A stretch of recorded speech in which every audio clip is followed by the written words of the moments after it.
Nós vamos agora apresentar o mito do Quiron, que deu origem à medicina na mitologia grega. Lembrando que os arquétipos, essas figuras mitológicas, elas estão no nosso subconsciente e muitas vezes nos guiam em busca de aperfeiçoamento humano. Então, nós vamos falar desse centauro, né, que é o Quiron. Ele nasceu da união de um deus, Cronos, com uma ninfa. Então, ele tem uma parte divina e uma parte humana. Essa palavra Quiron tem origem, nos dá origem à palavra quiros, de cirurgia, de quiroprática, de quiromancia. Então, esse centauro, ele era diferente dos outros. Os outros eram violentos, gostavam de bebidas.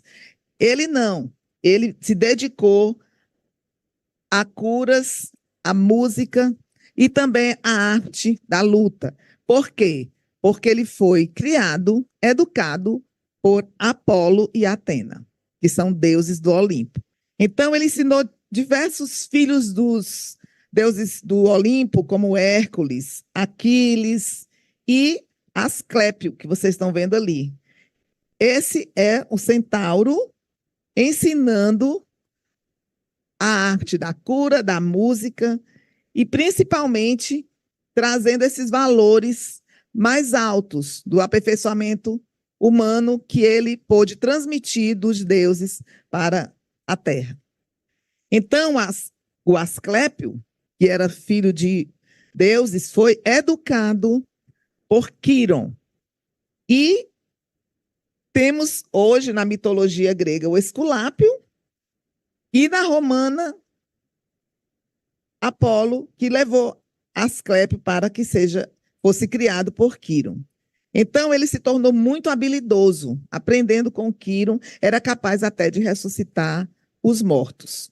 E esse símbolo da cobra da medicina vem desde aí, porque quando havia uma epidemia, uma pandemia, eles acreditavam que eram as cobras que tinham malignidade que causava aquelas pestes. Então, os médicos que iam matar as cobras. Então, veio esse símbolo no bastão dele da serpente, que ainda hoje se tornou o símbolo da medicina. E o Asclépio, depois, os deuses o colocaram nos altos locais, nos céus, né?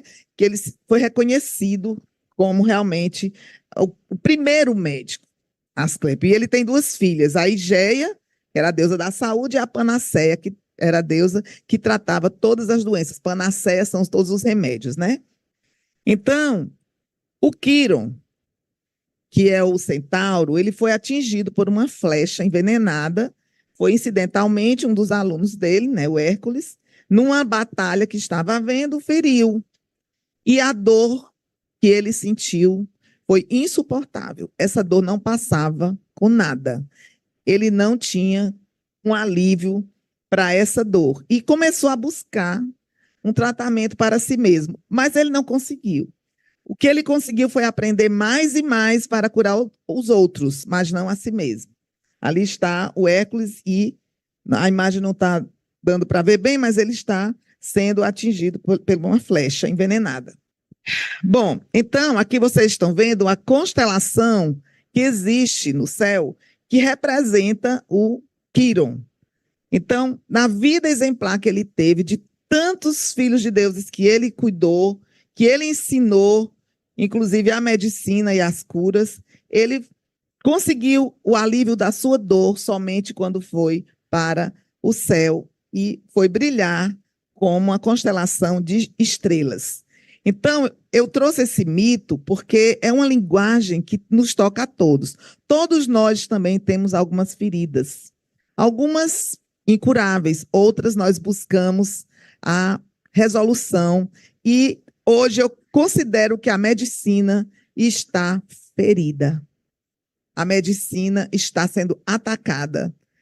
Essas flechas, né? Existem hoje valores que estão desconstruindo, tentando desconstruir toda essa ancestralidade da medicina, a posição de guardiã da saúde, da vida, e principalmente dos valores humanos e sagrados.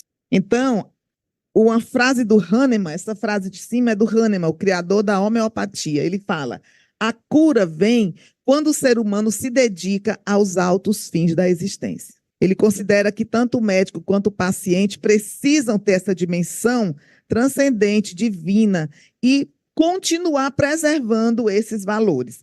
Então, eu fiz uma pergunta aqui, ó: quando vamos curar a dor da medicina? Quando, como e quem vai fazer isso? Né? Vocês viram aí o desembargador Franzé falando, né? E vamos dizer assim, é unânime, sabemos que nossos filhos, os filhos dos nossos filhos estão sujeitos a essa precarização. Então, nós precisamos, neste seminário, que é o primeiro de uma série de medidas que eu creio que nós vamos implementar para reverter essa situação. Aí está a luz, né, do Quirón para nos conduzir nesse processo. Nós precisamos nos iluminar com ele e com os nossos grandes médicos que aqui estão presentes, doutor Gifone, doutor Ricardo, doutor Iraci, doutor Luiz Porto, doutor Jorge Magalhães, que também vai falar a seguir. Só para concluir.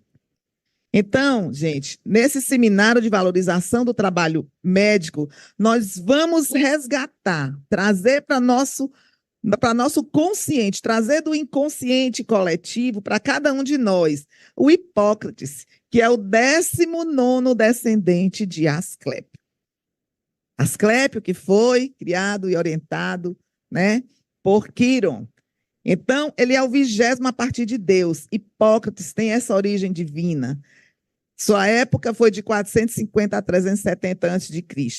E eu vou ler aqui, espero que todos leiam também, o juramento de Hipócrates, porque eu vejo e sinto que é a nossa guia por onde nós precisamos nos realinhar e resgatar e buscar esse poder do médico, o poder de auxiliar as pessoas e curar também a própria medicina.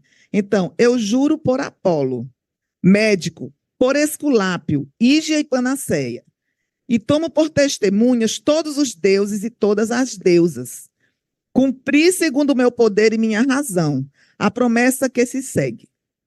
Estimar tanto quanto a meus pais aquele que me ensinou esta arte. Fazer vida comum e, se necessário for, com ele partilhar os meus bens. Ter seus filhos, os meus próprios irmãos, por meus próprios irmãos, ensinar-lhes esta arte, se eles tiverem necessidade de aprendê-la, sem remuneração e nem compromisso escrito, fazer participar dos preceitos, das lições e de todo o resto do ensino, meus filhos, os de meu mestre e discípulos. Aplicarei os regimes para o bem do doente, segundo o meu entendimento, nunca para causar dano ou mal a alguém.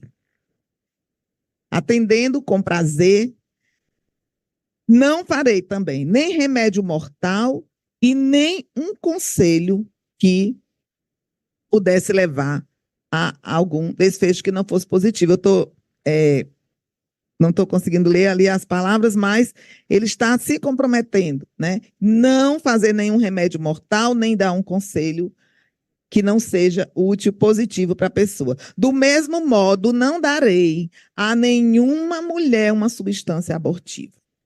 Daquela época, temos que realinhar. Conservarei imaculada a minha vida e minha arte. Imaculada, gente. Significa isenta de corrupção, de compromissos que não sejam éticos. Não praticarei a talha, mesmo sobre um calculoso confirmado. Deixarei esta operação aos práticos que disso cuidam. Em toda a casa, aí entrarei para o bem dos doentes, mantendo-me longe de todo dano voluntário e de toda sedução, sobretudo longe dos prazeres do amor, com as mulheres ou com os homens livres ou escravizados.